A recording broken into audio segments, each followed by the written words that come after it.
thank everybody for joining us once again with Psion Talks. My name is Baal and we also have Deucalion Dator. And today's going to be a great episode. Today we're going to be talking about awakenings and also the factions in the etheric plane. Today might be a little bit of a longer episode, but we're going to make it really interesting. So we're going to go over awakenings, how to find ourselves, training to understand. We're going to touch base a little bit more about the veil, and then straight into factions. So starting off today, we're going to go in a brief description of what an awakening is on a normal level and also on an otherkin level. So an awakening on a normal level is understanding kind of like what your possibilities are, such as, you're getting into psionics and your mind just clicks for a normal person. It goes, oh, this is what I can do, and I'm able to continue on this route. With otherkin, it is different. Your awakening dream, and it's usually a dream. Your awakening dream is when you find out who you are. You may not find out your name. More than likely, you'll find out what you are more than your name itself. But at least you're getting pointed in the right direction to find your true self, in a sense, and also how to find where you can go to next. Okay, and so when do you think this awakening dream normally happens for people that are otherkin? With otherkin, it's actually completely random. Some people can cause someone to have an awakening dream. You've done it a couple of times. I've done it a couple of times. We haven't touched base on that, so it's kind of like a little rusty for us. But it is possible for someone to force an awakening dream. Usually, like an awakening dream, I guess you can say it's like the puberty of psionics or energy manipulation. So it's when you hit a certain point of psionics, you'll have this awakening dream. It's something that when it clicks and you have this dream, you understand more about what you can and cannot do. Okay, so from what I gathered, when it comes to otherkin, like it's normally with physical puberty when normally they have this awakening dream. Have you found out that from other people, like with your sources? It's not always with physical puberty, but that can jumpstart it. Mine came later when I was more into it, but if you were into it prior, then yeah, it would actually click a little bit more with the actual physical puberty that someone goes through, because it's when their body starts becoming more energetic in a sense. Okay, so do you think that maybe that practicing psionics or any kind of like metaphysical thing where it deals with the energy can almost like kickstart that core that resides with the energy system of otherkin? Oh yeah, that's actually how you kickstart it in the first place. I mean, you start practicing. It's like starting a cold car. You keep turning it in hopes it turns over, and it kind of kickstarts it, and you have to warm it up. With energy manipulations or psionics, you do have to practice more, getting it down a little bit better. And as you start pretty much trying to get that turned over, you're going to start being able to do a little bit more. And once you finally get that turnover and it kickstarts and the engine starts going, that's usually when you'll have your awakening dream. So when it deals with the awakening for just normal, let's just say not otherkin, the process of actually becoming awakened, how does that normally happen for normal people? For normal people, it usually comes down to somewhat the similar things of, you have to practice your energy manipulation. You start actually really get into more of actually like what you can and cannot do. And that'll actually awaken a sense into you. You do have to practice a little bit more with a couple of other things other than with otherkin where you just practice energy manipulation. That will kickstart our engines, where non-kin, you actually have to do a little bit more to get everything to turn over. You have to practice, I guess you say astral projection would probably be a really good one to start off with, so that way you can actually see. And there's also other things that you can do to help you get into that point where you actually, as a non-kin, can actually awaken in a sense of your mind clicks and you can actually tell what you can do. Almost like kind of like just one of the topics, finding yourself. Would you say that would be part of the awakening process for non-kin? That's the awakening process for everyone, but especially with non-kid, finding yourself. You're going to find out stuff that you know you can and cannot do. It's similar to how other kin is, except for you don't find out who you are and what you can and can't do. You find out more of in depth of what your ability lies into. You understand what kind of energies you can manipulate and what kind of kinesis, I guess you can say, what can you actually control. And you'll actually understand more. It's not always, it doesn't hurt to always practice the other ones. That's, when you have your awakening that you go, okay, my energies lie with this. Doesn't mean you can't do others. It's just saying that your attunement to those energies come a lot easier to one side than the other. Okay, I also wanted to get into more about just because we have a lot of people asking for the other kin side of the awakening. Um, how many awakenings are there? Because there's way back when everyone thought, oh, there's only one awakening for otherkin, but recently we found out there's more than one. There's many different awakenings.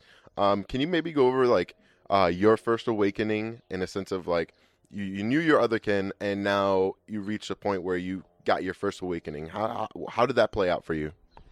Actually, we did go over this, I think, 2 episodes ago, where we were actually talking about we all, me, yourself, and one of our friends had an awakening, and also your brother had the awakening at the exact same day.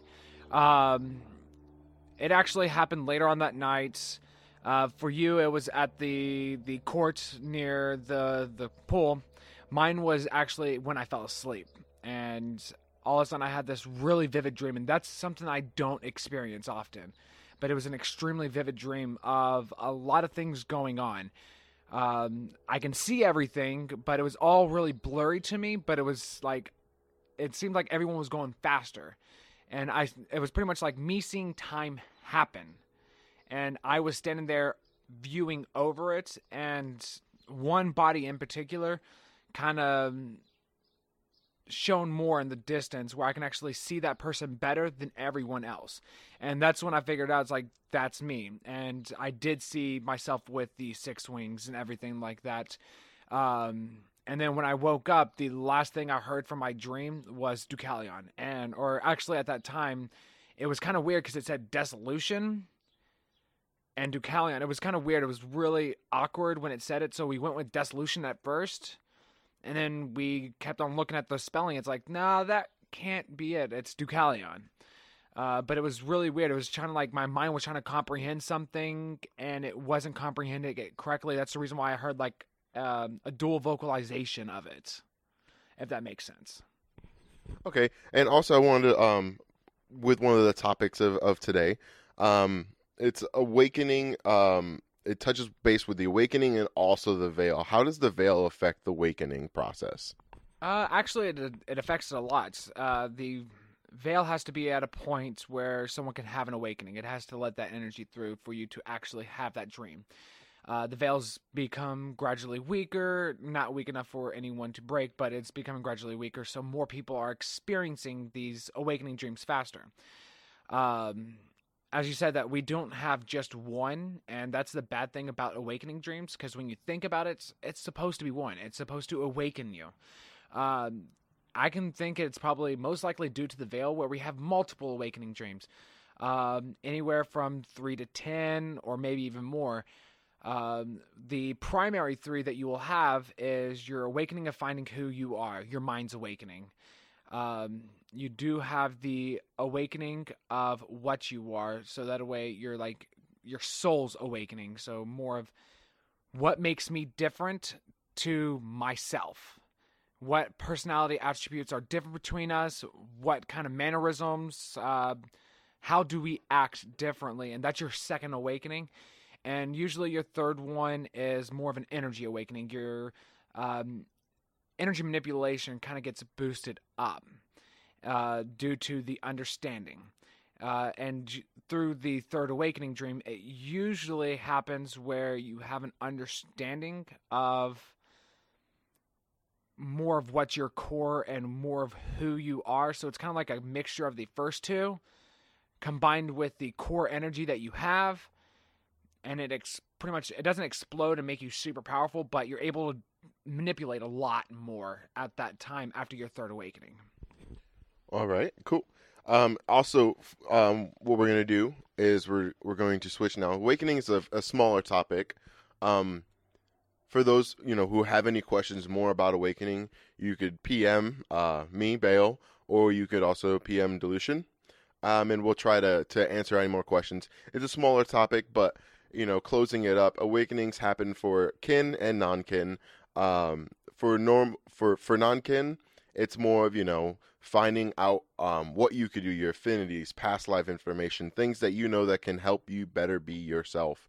And with other kin, it's more of there's different stages of the awakening. It helps you find out what you are, what you could do.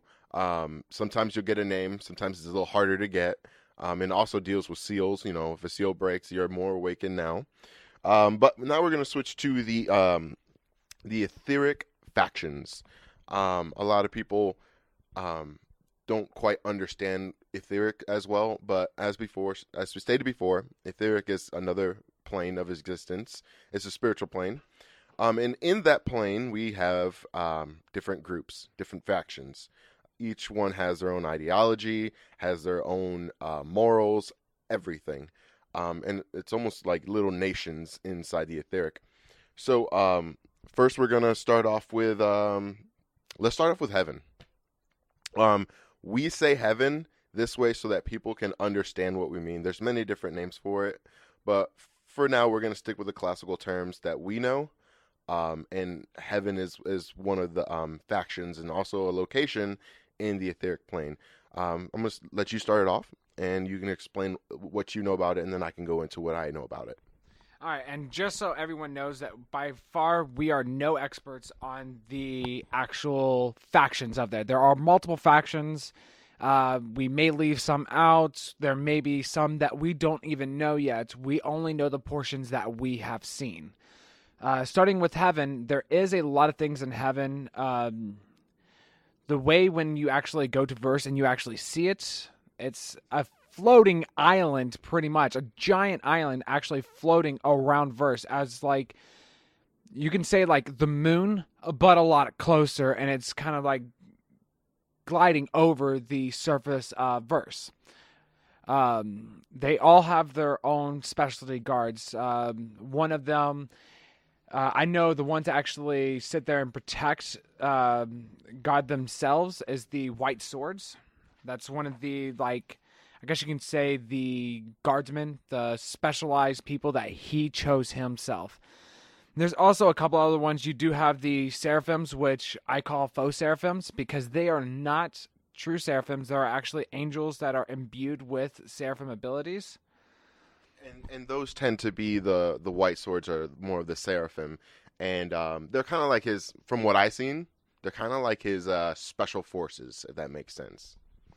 All right, and then of course you do have the cherubims, which are more of like the honor guard. They are the ones that you don't see seraphims as much. You will see more of cherubims than seraphims, and Yahweh himself. They have 4 wings. Actually, yes, they do. They do have multiple wings. The last one, and I don't actually know this group. As I said, I'm no expert, but it's a Pharanim, I believe. These are actually look like normal angels from what I've gathered prior. From the notes that we've actually have, they're more of like the security intel. They are like your spies that go around and they don't go into like hell and stuff like that, but they actually go around verse, seeing what's going on. They're the eyes and ears of God on the actual plane of verse, not actually in heaven. Yeah, and I'm just going to recap also, just so you can get my version. So the seraphim, yeah, they have this group called the White Swords, from what we've seen, and from what other people have called them, the White Swords. And the seraphim, or the faux seraphim, they're like the special forces, kind of like the elite. Most of the people, or most of the angelics in that group or in that rank, they're mainly what I consider archangels. They're the kind of angels that no one really wants to mess with.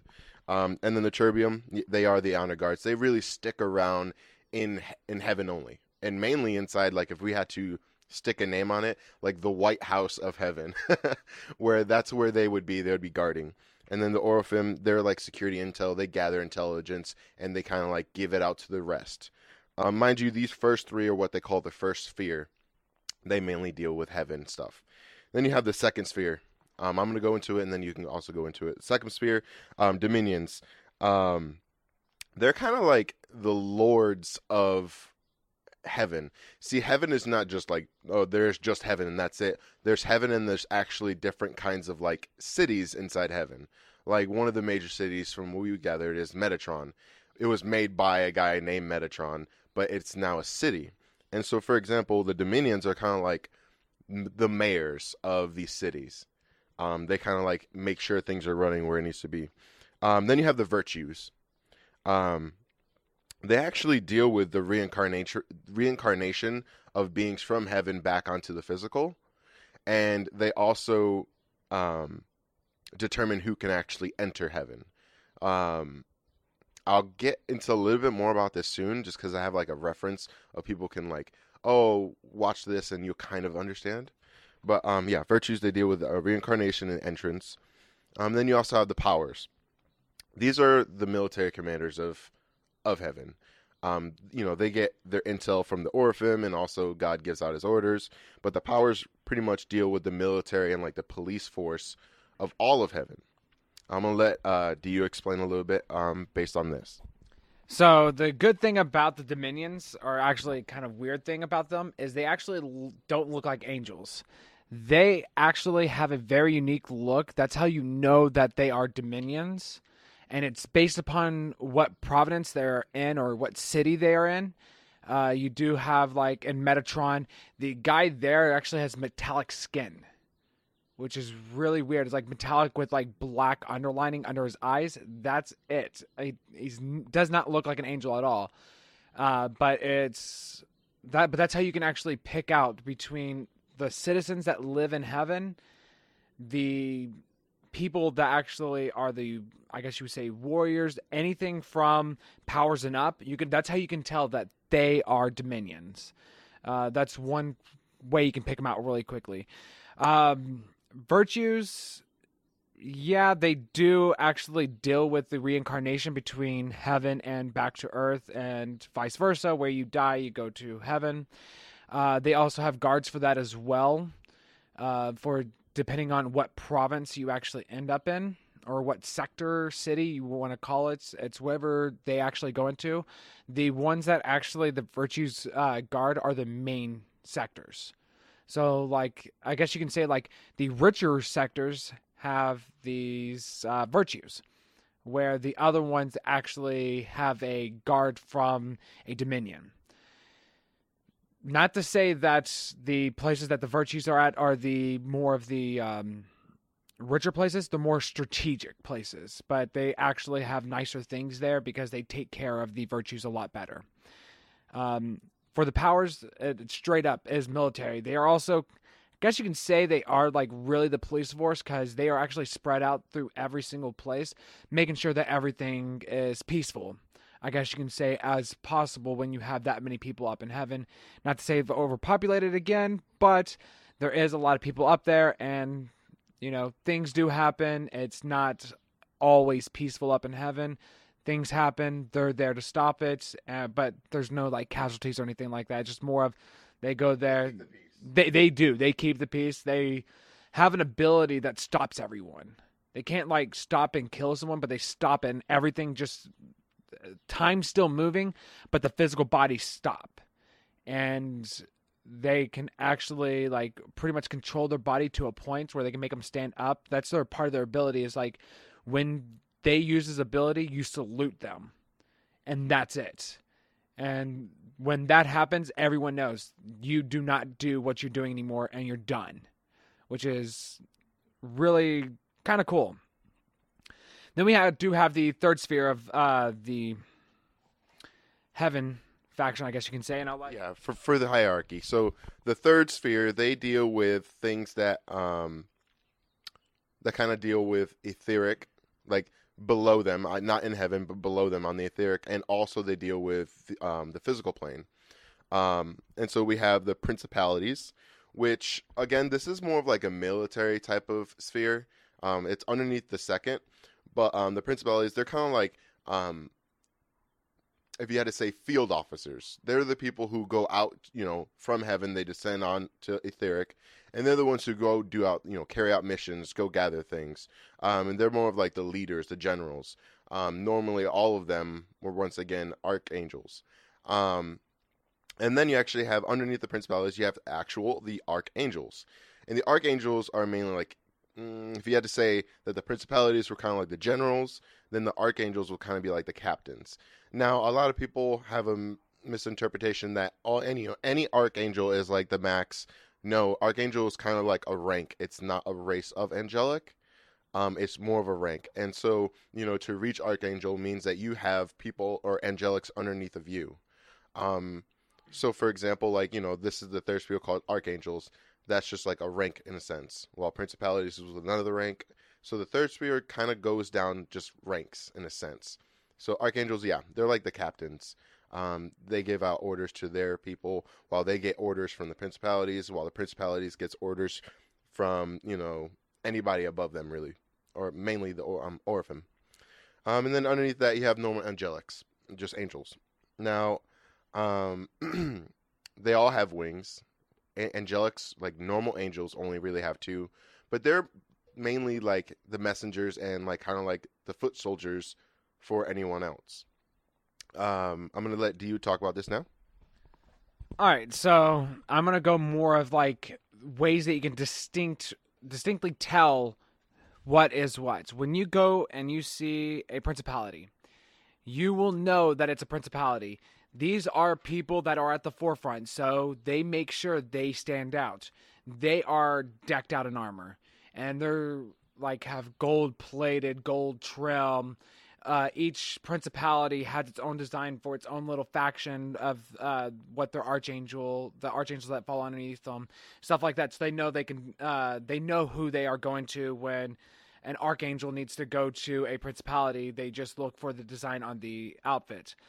Archangels, they actually have more, I guess you can say, battle ready armor. Or a bra. Thank you, kids next door. But yeah, they have their battle ready armor. You can tell that these people go into the fights with their angels, and you will actually see them. But again, as I said, they are like have, I guess you can say, elegant battle ready armor. They are. The armor's heavy, but it looks really nice because these are, again, as I said, these are the people they send up to the forefront. Angels do have what you would believe angels to wear. Not the Icarus angel that you see on the Nintendo games. They actually have more of like normal clothing robe-esque style with sashes. Yeah, with a little bit, not that much, but their clothing is actually very dense. It's actually hard to pierce through. But the reason why they don't have as much armor is because, as I said, these are people, what they're seeing. So that way they could say, okay, that's a principality, that's an archangel, that's an angel. They will be able to actually see, just by looking at them, who they are. Or, in a sense, what rank they are. I'm going to go right into, I'll be doing the hell, because we're going to be talking about hell next. Just because I am Bell, so... Let's just get right into it. So, only because I'm a demon I can do this. Thank you. Do you? All right. So, hell, it's actually not a separate plane. So it goes, you have heaven floating on this big old island, and then you have the etheric underneath of it, and hell actually is inside of the etheric, kind of like underground, big old catacombs, big old caves. See, I don't believe that. Because I've seen hell outside of the catacombs that you've seen. I know what you're exactly, and I was just about to get into that. So, mainly hell is actually under the ground in etheric, big old caves. Now, there are portions up on the surface that belong to hell, and we call those the dark lands. The darkness, that comes from hell kind of can alter the terrain a little bit up top. So we do have the dark lands above, and then also below we also have the main places of hell.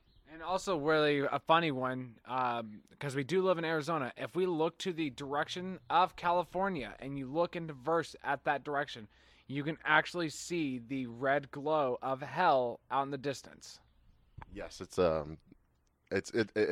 really cool to see.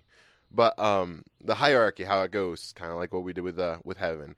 The very top, you have the head honcho, the king, the main guy, and that's actually Satan. But it's not actually his name. It's just a rank that you get, almost like United States. You have the president. Well, for hell, our president is Satan, and that's a rank.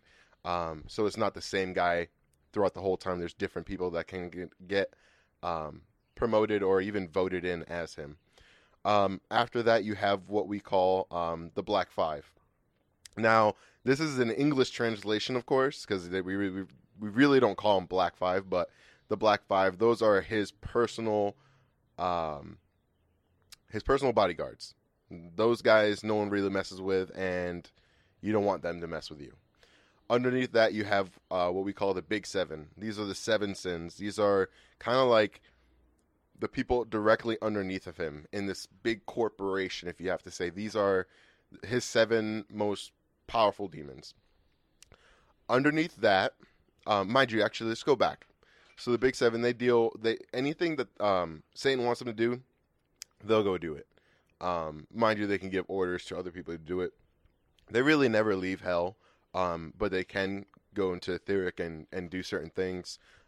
You won't ever see them reincarnated on the physical. Their main purpose is to be in etheric and in hell. Underneath the Big Seven, you have the principles, where I actually come into play. There's 10 of them, 1 through 10. Each has a name, each has a rank. They mainly, they're kind of like generals. The first, second, third, fourth, fifth, sixth, seventh, eighth, ninth, and 10th. They all have, they're all what we call altissimus demons. They're a certain breed. They're meant for the physical plane. All first 10 have already been reincarnated, and they're here. Underneath that, you have 11 through 72, and that's 62 of them. And those are the Goetia. So it goes the principles and then the Goetia. And the Goetia are kind of like generals as well. So in a sense, the principles and the Goetia, they're all Goetia. It's just the first 10 are the principles, and the rest are just standard Goetia. Each one of them has legions bound to them. Each one of them has a purpose, a mission, things of that nature. Do you want to comment? Yeah, actually, I have a question for you. Talking about the Big Seven and the principles. There was one thing I never actually asked you about this. Kind of like how the archangels and the principalities. Is it the same thing where the principalities have like a group of archangels underneath them based upon the faction that they're actually in? Not saying that's that their own faction in themselves, but let's say an archangel principality has 3 archangels underneath him. It's kind of like that. So with the principles and the Goetia listen to the principles. So the principles are kind of like their commanders in a sense. And then the Goetia actually have their own legions. So it's almost like a hierarchy, almost like a pyramid. And so it's a pyramid scheme. Jeez. Okay, so yeah, we have the Big Seven or Black Five, Big Seven, principles, Goetia, and then everything underneath that falls into legions. So, you would have what they call knights, and then you have higher and lessers. And the lessers are just normal demons that their foot soldiers are almost like angelics. You know what I mean? So that's how hell is. And and I think that wraps up hell's hierarchy and what it is. Yeah, once again, hell is underneath. They all have their own things. And mind you, we're not all bad. We have our own agenda. We have our own morals. It's different. You introduce the next one. All right, this one I do know a little bit more about. This is the Allied Etheric Forces, or what we used to call the Allied Force Forces, the AVF. These are actually separated into 3 ranks as well. you have the enforcers, which are the same thing as every single faction has had underneath them. They have personal bodyguards. These are the people that protect the council. The councils are the leader of the allied etheric forces. They are the ones that dictate over verse, over all of the etheric. They are not that actually one of the questions. I'm going to go ahead and answer this one right now. They are not that strong. They just are kind of like born into this rank, even though they're immortals in the almost in the full sense. They can never die to age, but anything can die. Everything can die. You chop off its head, it's going to die. But these people are very well protected, and they also rarely leave their sanctuary. And the sanctuary where they're all located at is very well guarded, extremely well guarded. That a lot of people won't even dare to even go into. It's just something it's almost like a suicide mission. You do not do it because they actually have things from different races on them. Where, not saying that hell or heaven doesn't have different races in their ranks. This one has really powerful races with them that are trying to do this. And every faction that we've talked about has their own goal. Heaven wants to bring it's not even really peace on earth or peace in verse. It's more of they want to, and it's the same thing with hell. They want to rule over it. Where hell, and granted, this does kind of encompass both any religion that you go into. The good side wants peace, but they'll do anything to take over so they can actually have it, where the bad side wants destruction, which is not true. Hell is not in for trying to destroy everything and watch it burn to ashes. Yeah, like the Age of Reason. But they actually have their hell even has their own morals. They have their own standards, what they believe, what peace would come through. And that's where heaven and hell have their differences. The council is kind of like the mediator. They are over all of verse. I guess you can say, like, I know that heaven has beef with the council and the council has beef with God. I'm not so sure about hell because I don't really get into that much because I don't go there that often. Same way with heaven, but I do know the beef between council and God. That's not a secret. If you've been to verse, you know that they have beef with each other. So the next one, the next rank down, and these are what people formerly known as the Reapers. Anything that deals with death. This actually goes into three things.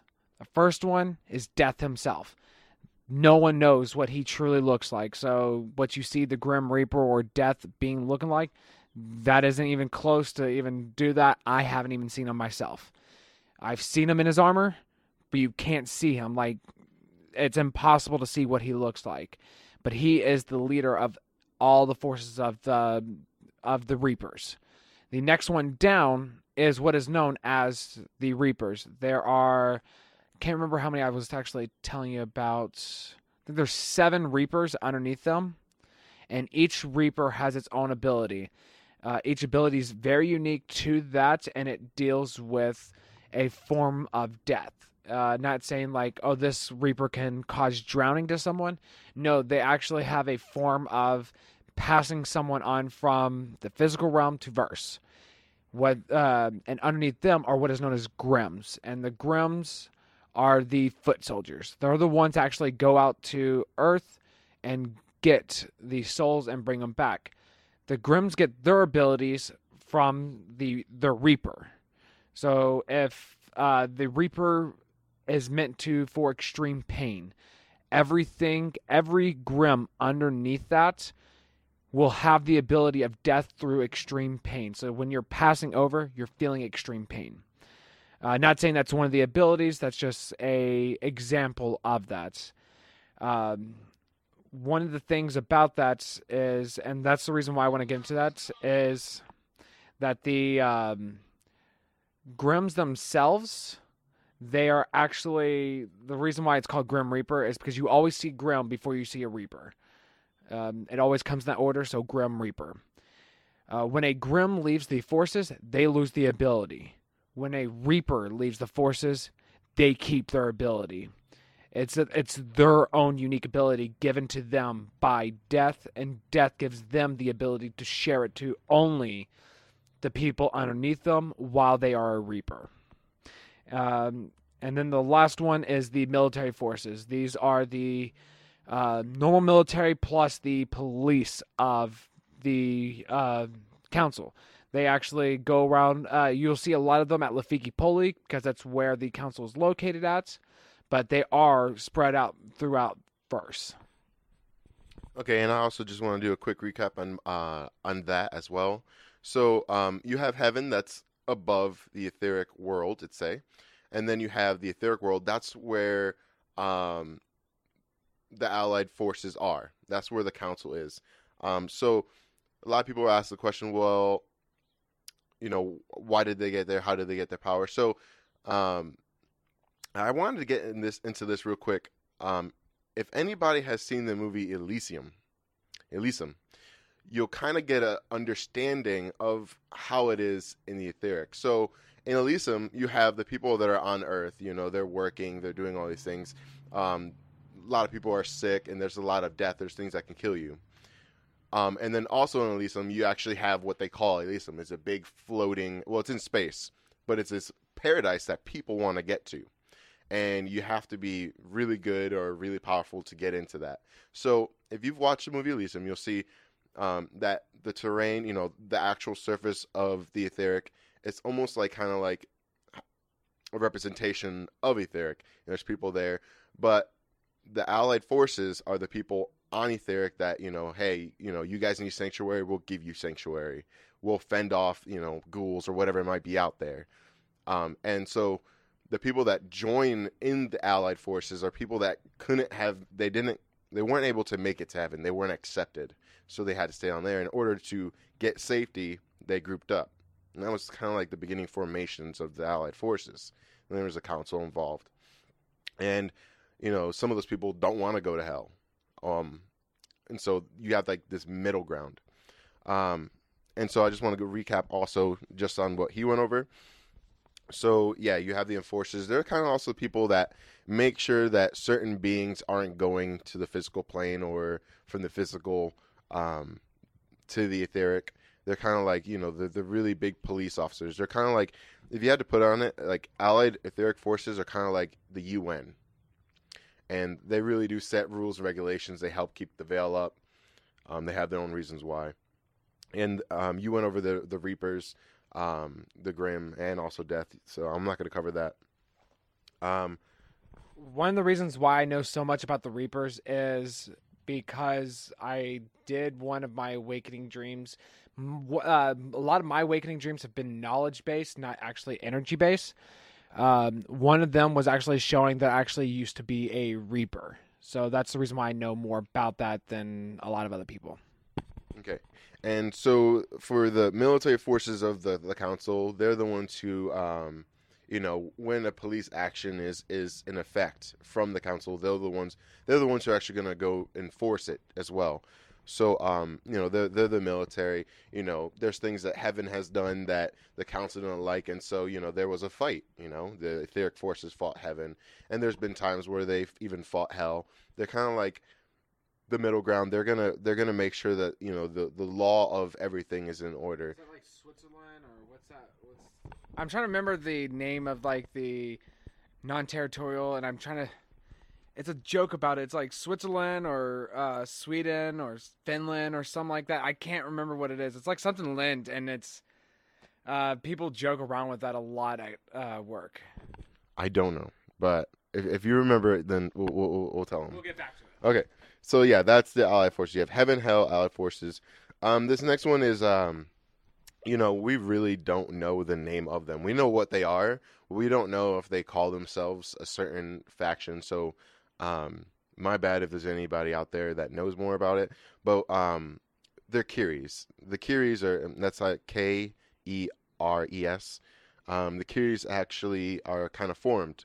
From what I've seen, they're very tribal-like, and they're large.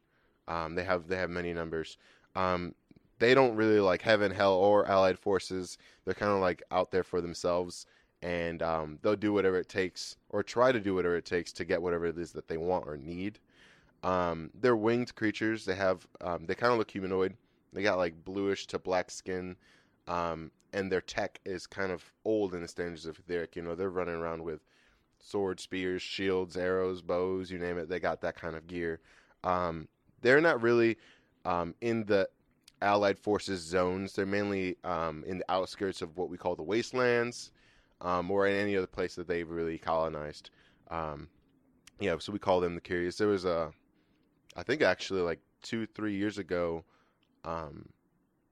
in the etheric plane in the U.S. area. So when people were biolocating or even etheric projecting in their areas, there was a bunch of them in the United States, and so part of my TK was actually getting in on the fight and trying to fend off the Curies. That was pretty cool. I know there's a lot of if I had to say veterans of the site that remember that. Do you remember that? I do. I remember the big battle that we had in Arizona for that one, and we found out kind of what what the leader was looking for at that time. But I do remember, we were driving around, and all of a sudden, all of us would look at a certain location. It's like, there's a guy just flying right there, and he's staring at us, and then he'll go off into that one location in Arizona every single time. And then after a while, we found out like those were like not really like the spies, but like the people that go out there like scouts, and they were looking. But yeah, so those are the Curies. They're a pain in the butt. Next you have this one we added on today, just because we thought it was a little bit important. But there's like kind of like a semi-plane called the Abyss, which is physically connected with Etheric. There are people that say that you can actually go to this location on this plane on Earth, go into the Abyss, and it can also lead you to the Etheric, almost kind of like a gateway, but on a physical level. But the Abyss has, from what we know, two different groups, factions, or races inside the Abyss. You have the Damien, and then you also have the Locust. I'm gonna give the mic to Dio. He's gonna explain the Damians, and Actually, I don't know really. okay, I'll go over the Damians, and you go over the Locust. Well, there's not much information that we actually know about the locusts. They are like the things that go bump in the night. You don't see them. Okay, so from what we know, people. Okay, so the Damians, they're kind of like they're humanoid. They're humanoid looking, kind of. They're kind of ugly. Kind of like made from energy from the abyss, and like they take on like like the image of what's around them, and that's the reason why they look humanoid, is because they are the connection between Earth and Verse. Yes, they are. So they kind of look humanoid, but there's many different shapes and forms. One thing that I have heard is that they consume souls to live, because in a sense they're kind of like, if I had to put it in a psionic scientific term, their energy system's horribly malfunctioning to the point where they need to consume other souls' that energy to make sure that they live. But they do multiply somehow. I don't know too much about them, but they're called Damien. The Locust, they are, from what I know, they are bug-like, but not really. They look like bugs, but they're very big, and they are, in a sense, like a locust type of thing. They come in waves. Like, you hear locusts coming, you hightail out of there, because they're not just going to be like one or two. There's going to be like hundreds, like hordes of them coming out. They kind of like protect the Abyss, and also if the Abyss was to be open, they would supposedly come out and destroy a lot of things. I'm going to pass the mic to you. Yeah, also, as I said, I'm not joking around, the Locust, he is right, the ones actually protect the Abyss are, I guess you can say, bug-like. They don't look like normal locusts, of course, but they are creepy as all can be, and they are extremely bug-like in characteristics. They are also, I guess you could say, what goes bump in the night, because they are the creatures that are able to actually go in between, back and forth, and they Again, they are creepy as all can be. They're the ones that you have the nightmares about. Yes, and mind you, just to cap that up, Damians and Locusts, they don't care what you are. If you represent any faction, they're just gonna try to get you. So no faction likes them, and they don't like any faction. They'll just they'll go after anything. There's been cases where heavens, angelics, from like the third sphere, they sent squads down there, and no one has come back. Um, no one likes them, and hopefully they never come out. But I'm also gonna get right into questions. So the first question, if I can pull this up real quick. I think the first one was Aziel actually re-asking what we didn't answer last time, which was have we ever malfunction energy inside our house, so any electricity inside of our house using any type of kinesis? And I'll go ahead and let you take that one first. No, I have not. Actually, that's a lie. I have had cases where I was really energetic, kind of like overcharged, and maybe I've walked next to a TV or a computer and I seen a ripple. Almost kind of like if you put a magnet next to it. I was about to say, don't tell me you're going to talk about where you put the hanger inside the light socket and hope that you can control the electricity that way, because that does not count. No, it didn't, and I don't want to talk about it. It was horrible. So yes, I've done it a couple of times to the lights surrounding me, so it wasn't like I walked past something. I was actually sitting and it happened. But a lot of the times I just blew it off. I'm like, lights flicker. Something happens with the energy inside your house. Okay, cool, don't think about it too much. But it happened a lot when I was practicing, and now that I look back on it, it's like it can't be coincidence. The things that we're practicing during that time, every single time it happens, kind of thing. So it was kind of weird. I mean, it hasn't happened recently because I've been able to control my energy a lot better.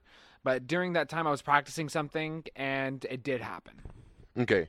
And so we also have a question from Kratos. The first one we already answered of his question. The second one, do any of these factions have ways to interact with mankind? If so, why do they do this and how?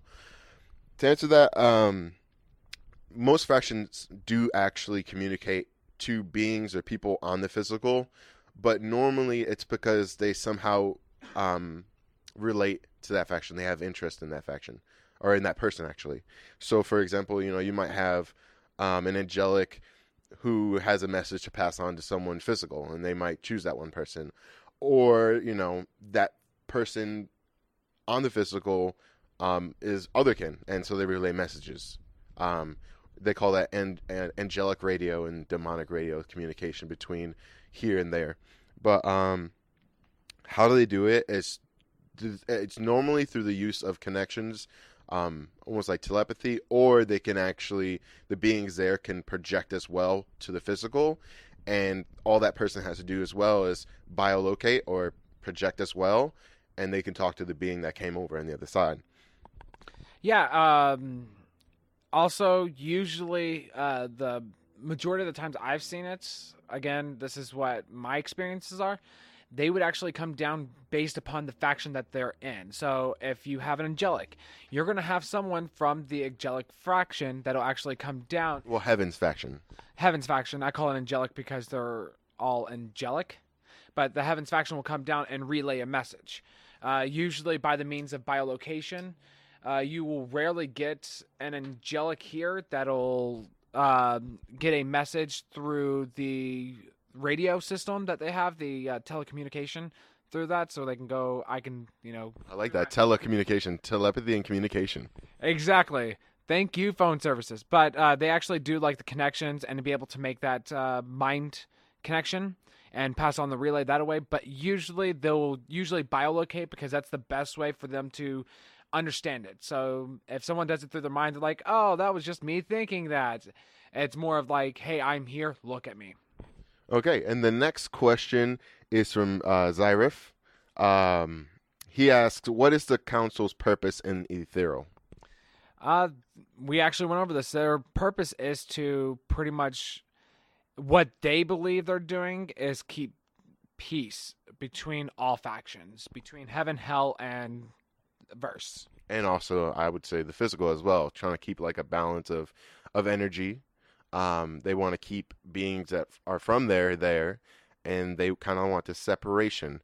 It is my understanding that if that separation was to not be separated anymore, there would be a lot more issues going around on both sides. Yeah, and also you got to think about they're also the ones that approved the reincarnations, or for us otherkin to come down for the specific otherkin, such as yourself and I, And others. and others. It was just using this as a for higher, especially for higher ranking, they have to get approval through the council, even though the council has beef with Yahweh. I don't know with the council and Satan himself, but they do have to go through the council to get approval, because these people have to get bound up more than a normal otherkin. When an otherkin comes from a neutral standing, such as from the Allied forces or someone outside, they are the ones that make the decision over that. But whenever a higher ranking from either heaven or hell gets reincarnated onto here, they have to get approval from the council in order to work it, because the council is the people that control the veil. And they also control the reincarnation cycle, the reincarnation process as well, in a sense. So they really are like the middle ground, And the next question is from Alandra. How powerful is the council? Is it like they snap their fingers and a world explodes, or snap their finger and a person explodes? Well, there's a lot of people that can snap their finger and pink miss someone. It's not that difficult. Yeah, in Etheric, that's not difficult, but I understand what she means. They're not that powerful. I mean, they still have red tape they can't cross as well. Yeah, and they're not powerful enough, and it's a group of people that deliberates. If you would think about it, I guess you would say it's the UN. It's not one person making a decision over the greater good of everyone. It's a collaboration of multiple people to better come up with the outcome for the land. Exactly. So with the AVF and the council, like he said, it's not just one person. It's many different people from different cities in Etheric that combine to make this allied Etheric force. So they deliberate. Oh, hey, you want to do this? You want to do this? And they all vote on it. If it passes, then they're going to do it. So in a sense, they're powerful in the sense of people don't want to cross them, just because, in a sense, in Etheric there is trade as well, just like there is here. And so if someone was to mess up, then hey, the UN will put sanctions, and so will the AVF. Yes, they will. They've done it a couple times to both heaven and hell. The next question is from JRock123. Are gods like the Greek and the Egyptian approachable, or is this impossible? Is it impossible for them to meet? I'll answer this one first. So the gods of the old, they were in power at one time. There's many different gods and many different pantheons that kind of like ruled over certain physical, on the physical, they ruled over certain areas, from a bunch of different other canon, a bunch of different people. We've gotten the knowledge now that there was a battle between those gods. Some of them died, some of them stepped out, but eventually there were certain winners, and those are the kind of religions that stand out today.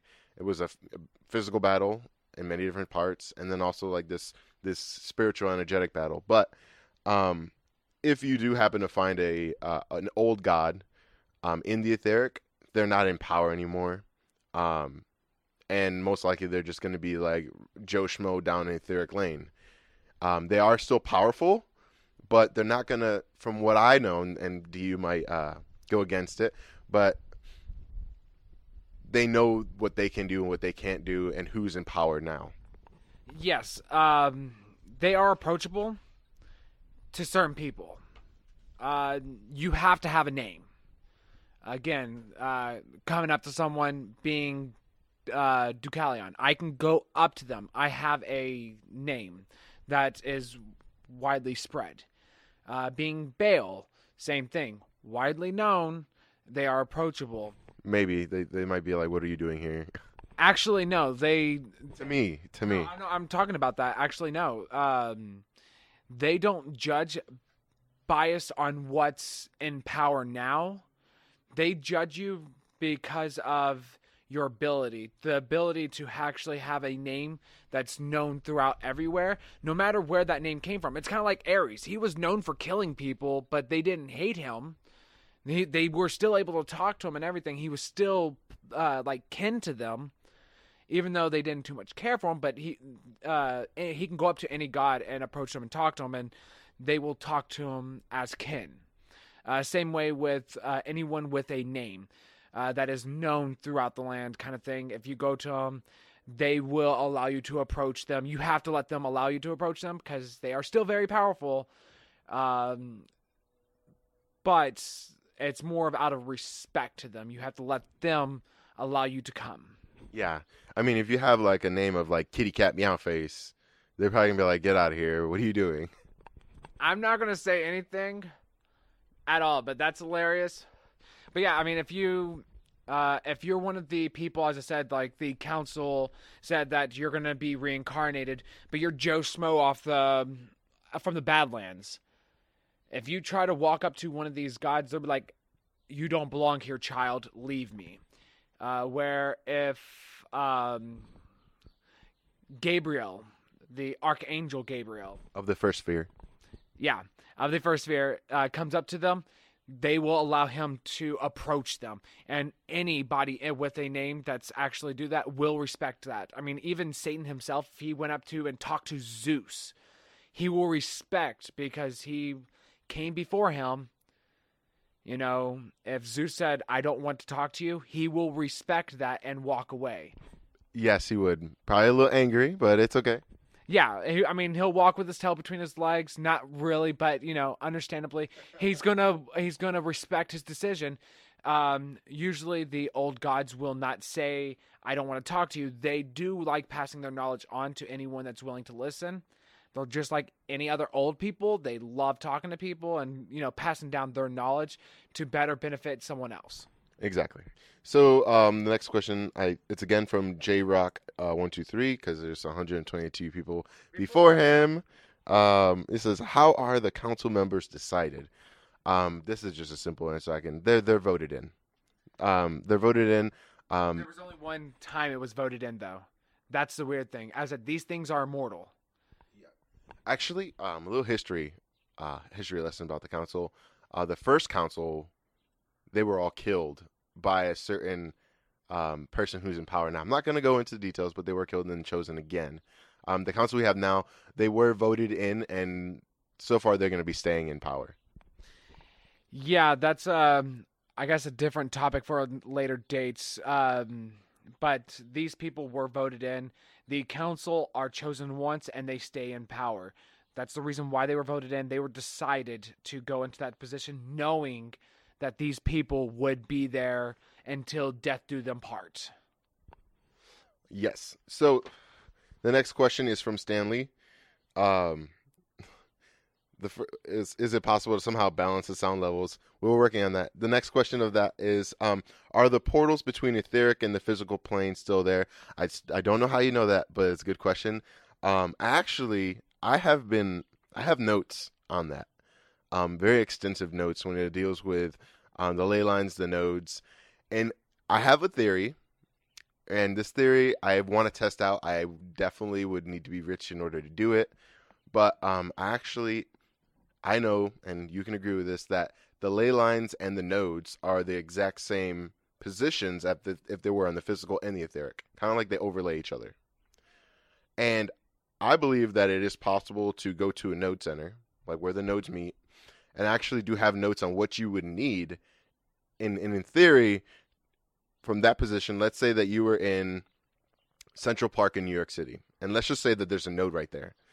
I have a theory that there's going to be an object or a structure there that was marked by somebody or something that represents that's where the node center is. And I believe that if you have some of the things on the notes in order to activate it, that it would, in a sense, and this is complete theory, take you from that exact location on the physical to that exact location in etheric without dying, without the process of, how it normally happens. You die and then you go there. That's my theory. And I also know there's also cracks where, planes have gone missing. For example, Bermuda Triangle is a huge tear in the veil right there in that node center, in that node area. And I also believe that from that location in the Bermuda, that planes and stuff have slipped from the physical to etheric. And a lot of people are like, oh, that plane went missing. It's missing, just not on this plane. Now it magically somehow appeared in etheric, and now they're flying around there like, holy crap, where are we? We don't know where we are. So I do believe there is portals that can get you from here to there, or even riding the same node to get you from one node on the physical to another node, almost like teleporting from, like, let's say here in Arizona to London if we were able to activate it. Obviously, I have not tested out these theories. I would like to one day, but it would take a lot more research, and maybe one day I'll release my notes. I'll let you answer this one. Actually, I do believe everything that you say. Yeah, there has to be a way in order to get into one of these nodes and teleport you through. There's a reason why these nodes were created and why they actually generate so much power or send off so much power. The funny thing is, when you were talking about, like, you would need specific items or something like that to actually get to work, I always, like, right the whole entire time you were talking about that, I'm like, so we're going to be doing this on a Minecraft workbench. 3 diamonds, 2 sticks. Yeah, I got me a pickaxe. Dude, no. Okay. That was his Minecraft. He wanted to say that. I know he did. That's not my... We're going to do Minecraft, and we're going to dig ourselves straight down, and hopefully we don't find a lava pocket, hopefully find obsidian, and we don't break through bedrock and go into the void and kill ourselves. Just saying. Okay, that's enough of the Minecraft. Thank you. So, the next question is from Luke. It says, when you etheric project, where do you project to on the etheric plane? Is it possible to project to heaven? So, this is a really good one. I know this one off the top of my head. So, when you etheric project, the very first couple times, you're only going to etheric project to your exact location in the etheric plane. So, let's say you're inside your house, in your bedroom, and you etheric project, you're going to land in your bedroom, in your house, but in the etheric side. From there, you can move on. You can walk out, and you can go anywhere. In order to project to heaven, you need what they call a focal point. It's like an energy marker, and it would take you from where you are to there, and that would be considered flashing. It's very hard to flash just because you need a lot of energy. I'm also going to give the mic to D since he's correcting me. Here you go. Not more of correcting you. That's not always true. When you first time etherically projecting between here and verse, it's not always I'm going to project to where I'm located at. It's not, yeah, go ahead. And I'm not saying that this is for otherkin or normal. This is for anyone. Sometimes when someone's projecting, and it may be what they're thinking of, but they could, for some odd reason, for a split second without even knowing, think of a location, and they etherically project during that time of thinking of that location for that split second, and etherically project to that location of where it would be there. And it's really weird, and you may not even notice that you're doing it. You could be thinking, it's like, oh, this is where my house would be if I was in etheric. Not true. You really have to be, like, the 9 times out of 10, you're going to etherically project to your location of where you're at in verse. And I have to say, if you're in a bedroom, you're going to be in a bedroom. You could be in a bedroom, top story, and when you etherically project, you could be falling down to the ground because of where your body's located at. But there is that 1 time out of 10 that you can accidentally etherically project to another location, and it can actually be in heaven. Or is it possible to etherically project to heaven? Yes, not in the sense of doing the flash, which you can do. Takes a lot of energy to do it. But you have to know the layout of heaven as is and know the exact location where heaven is at. And I also just want to go over this too. A lot of people think, oh, well, I'm going to project to heaven now. And they're going to greet me with open arms and we're going to have a blast. I just have to say this, guys, that they are very strict on who comes in and who doesn't. If you etheric project to heaven and you're not allowed, or you're not on their list, they're gonna force you to get out, and that hurts because it's a security issue. one of their teams will grab you, will throw you out, and make sure you don't go back in. So don't just think that, oh, I'm going to etheric project because that's a nice place. If you're not allowed to be there, then they're definitely going to get you out. And there's people there, the citizens will rat on you and be like, hey, there's this person here's not supposed to be here, and they're gonna kick you out. This is an interesting question. I can't wait.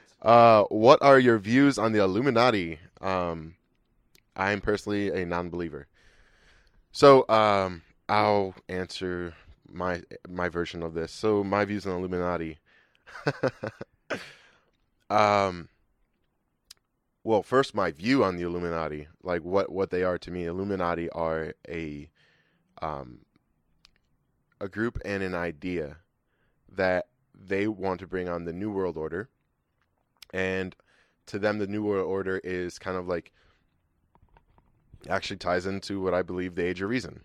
Now, you can't say that for all of them. No, I can't say that. There's many people that are like, well, I'm Illuminati and I have this view. Well, the legit Illuminati, it's a group and an idea that they want to bring on the New World Order to achieve the Age of Reason.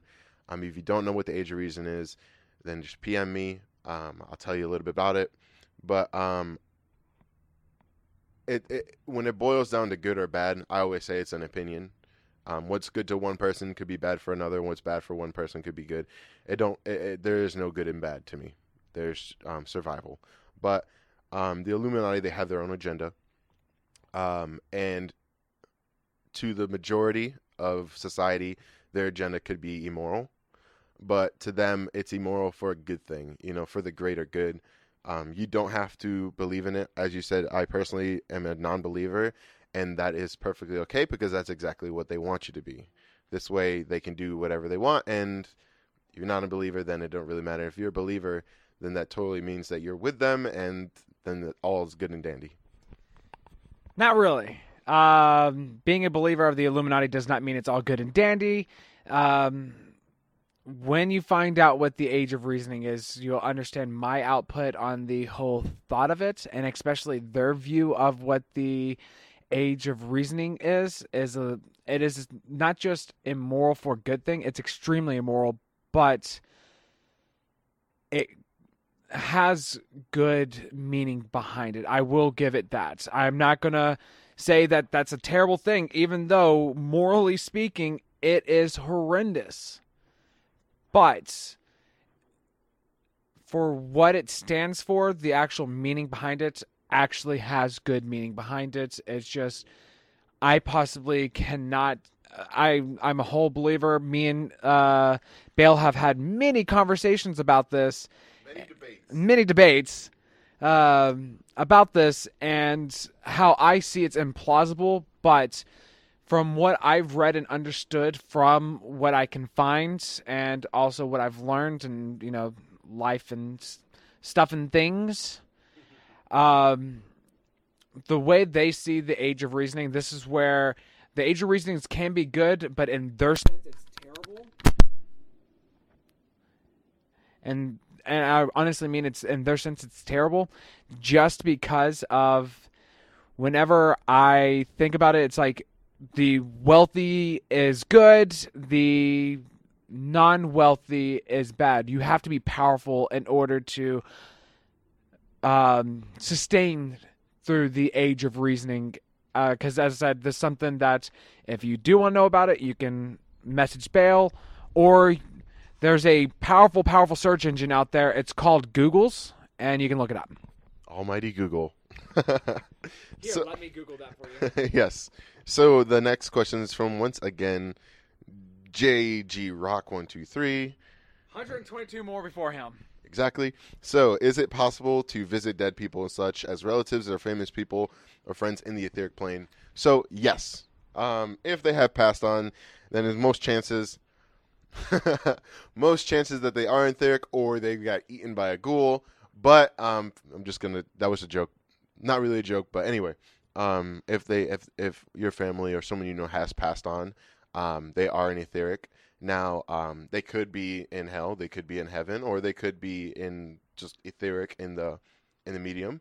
But if you happen to maybe, let's just say, for example, like the person was your mother and she passed away, and you could feel her around your house. Good chances is that if you etheric project, you'll see her there. You know, a lot of times people would stay in a location because they're familiar with it. There's loved ones there. They don't want to pass on, in a sense of they don't want to move anywhere else but be in that location. So you can visit people that have passed on. You etheric project. You could talk to them if you're talking face to face. You could hear them, stuff like that. A lot of chances, though, and this is just for my location, that if you're in the United States, it is what they call the wasteland in etheric. And so if let's say, like, you know, that person is in that house, you might want to advise them to move on just because it's dangerous for them. You know, you don't want them to be non-existent in a sense of, like, let's just say that there was a ghoul in the area and that ghoul found that person that, you know, let's just say that mother. Good chances are that ghoul is going to try to consume her, and then she technically won't be there anymore. It'll be her energy in that being, but it won't be her anymore. So yeah, do you want to go over recap on this, or we're good?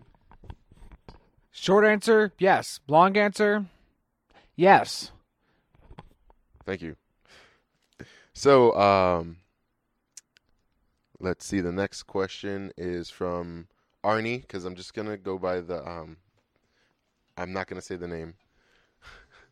But yeah, that's not going to happen. So have you ever seen a member of the council joined to a mission and the council has a screen names with each member? I think I don't really know what to. I don't know how that question is. I guess we're not talking about the council from Psion Nation. We're talking about the council in Etheric. So no and no. Yes, because everyone uses instant messaging in verse. They have I love myself heart 1 2 3. Okay, he's just joking around. Okay, so second question. We'll move on to that one. I was being so serious on that.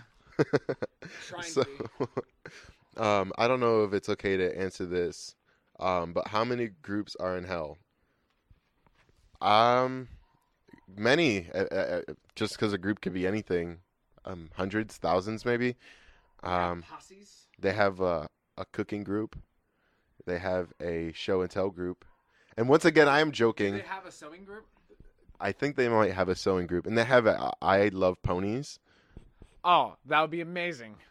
Okay. I would so join that group in a heartbeat. I've already joined. I've been a member for 7 years. Yes. I love ponies. And that's for Solera. By the way, shout out to Solera. Oh yeah, that's always great. And it's not just normal ponies. No, it's My Little Ponies. Okay, definitely. Okay, now we're just making hell seem ponyish. the bronies. You know what the funny thing is? I can actually imagine the Hellhounds dressed up as My Little Ponies. That'd be hilarious. I would kill every single one of them. Okay. Maybe the last questions. This may not be related to the council or groups, but are the wood elves exist? This is the same kind of question that we had on the first episode about dark elves. Okay, elves, they do exist in Etheric. They're not. They're rarer. They're kind of rare. But I would assume that if I went into the woods, I might run into an elf, and he will not be baking cookies in the tree. That would be amazing, though, because I bet you they make amazing cookies. Actually, the reason why we believe they're so rare is because they're not as visible. Again, you know, you will find some in Lafiki Poli. They do not associate with any faction that we know of. For all we know, they could have their own realm and actually live in that, and they'd be sending out these scouts to different parts of Verse. Exactly, and so, you know, we don't. They are actually the oldest race that I know of, oldest race for this time period. Yes, I can agree with that. And so time has been hard on them. I know that in the sense of there's not many. So for all I know, they could have some secret headquarters, home base where they all are at, and they're very kind of like secretive. They want to send a couple people out, but we really don't know that answer as well. But I'm assuming that they're still out there. We just, yeah, exactly. For all we know, they could have been to a plane. But that does wrap up all the questions. So let's go through closing statements. All right, short answer, yes. Long answer, yes. Actually, I do want to go over a couple of things. For awakening dreams, don't get distraught because you're not having them. Again, as I said, me and Baal actually had our first awakening dream later in life. It's not that it happens right when you hit puberty, or if you practice so hard you actually have it. So the majority of the time it does happen during puberty, but there are certain cases where they have come later on. And they can also come earlier. Just don't be deterred because you haven't actually had your awakening dream. And as for non-kin, don't be afraid to explore your energy. And with non-kin, it's actually a lot easier for you to have an awakening in a sense where you can actually find what your attunement is, because yours is based upon your energy system. So, search yourself, find out your attunement, and everything will click and you'll have your awakening. You will not have an awakening dream though. You will have an awakening and you will sense the sensation of what energies that you actually are more connected to. For other kin, it can come before, after puberty. The majority of the time is puberty, especially if you've been practicing psionics or energy manipulations for a lot of your life, and then puberty hits and you get this burst of energy, and that happens. As for factions, there are, again, I do want to say that we are not experts on these factions. Yes, Baal is from hell, but there is other things that are going on in hell that he may not know about. He's dealing with his side of it, so he deals with like the military forces, on the physical, and also in hell itself, because he does actually go back and forth between there, and gets his updates and everything. For all we know, there could be, and this is actually just kidding, but there could be like a sewing faction inside of hell, which that's not part of what we're actually explaining about. I'm not gonna lie, there probably is, just because it is a functioning society. So, I just want to let you guys all know that this is our season finale. This is not like the end of it, but we do a month of filming, and then we'll take a little break, and then we'll get right back into it. So this is the season finale for now, and we'll let you guys know when the next one's going to come out. But we're probably going to take a small little break. We'll be doing maybe little things here and there that are not on Psion Talks. It'll probably be labeled as something else. We have some, next season, we have some new people that are going to be coming into the show. And we'll interview them. It'll either be in person, or we'll do some kind of way of we can actually get them either on Skype or some kind of thing so that you can hear them, and we can also communicate them and record. Any closing statements on that for you? Yeah, so this season has been a little bit more structured than what we're going to be doing in the future. This is more of getting the basic information so that way when we actually start the true Psionic Talk, not saying that this first season wasn't true, it was, this is how we are going to introduce. So when we talk about certain things, you can always reference back to these 4 episodes and go, oh, they were talking about this. I don't remember what that is. So let me go back to the video, and we have these labeled to what they are. So if we talk something about ley lines, that's going to be dealing with verse, because that's actually, or the veil, because that's what it's created of. So you're going to go into the veil, and you're going to listen in, and you'll be like, oh, that's where I remember that from. These are the kind of like the guidelines of what it is, so that way we can go into more of our experiences, other people's experiences, and actually get into some serious, some hilarious. It's going to be a more natural flowing season coming up. We would also love to hear from the people that actually watch this. If you want to, I know this is kind of like a shout out, say, hey, subscribe to YouTube on our channel. Do that. Send us messages, send things on YouTube, because I do check YouTube while at work and everything. Get us that feedback so that way we know what you want us to grow at to make this a amazing thing that we can do for you. Again, as I said, next season's going to be more laid back, relaxed, non-structured. There's going to be some hilarity going on in there, but we're going to have fun with it because we want to enjoy this and we want to do this for the people that are listening. All right. So thank you guys all for listening. And like always, good morning, good evening, and good night.